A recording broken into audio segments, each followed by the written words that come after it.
والله المثلوثة هي طويل العمر لها الرنية بشكل عام والخصوص للمجامع، فيها حتى قصايد من خارج القبيلة أسلم تثبت الكلام ذا. وش المثلوثة بالضبط؟ المثلوثة يا طويل العمر التمر والمرق والبر والذبيحة وعقبه الذبيحة. وعقبه الذبيحة هذه هي المثلوثة. الله تفضل.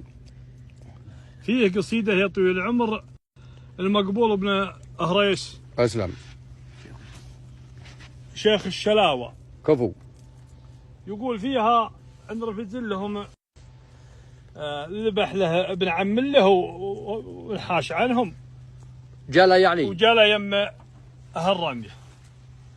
يقول فيها لو والله اللي سلم منا بن متروك وحنا عليهم مقطعين السلومي، لجى لها الجذع من الخاف مسموك ولا عاد يشكي من هبوب السمومي، سربت مجامعة لهم فلوى غاصوك بطرف صهري وكل ابوهم اقرومي. هاي كرمة عليكم زود، هاي كرمة يدعي لها العبد مبروك وقصير مول من علاها يقومي، تمر وبر بصفر الصفو مفروك وغادي تنتقى شحم هردومي.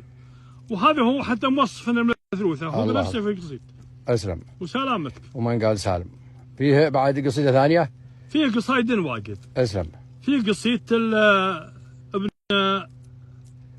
غباشان من الصملة. الصملة يقول فيها يا ضيف يلي ممسين في الحمادة بين الهضيب وبين الانصب وغثران، على قعودك ما اخذتك القرادة همسيت جيعانا وتايه وبردة، ما اعطيت بري على المقابل قصاده ونحرت لابن شنيف واللبن بشنان، الضيف لجهم يحصل مراده مثلوث تعبى ذربين الايمان. والله كفو. ما عليكم زود.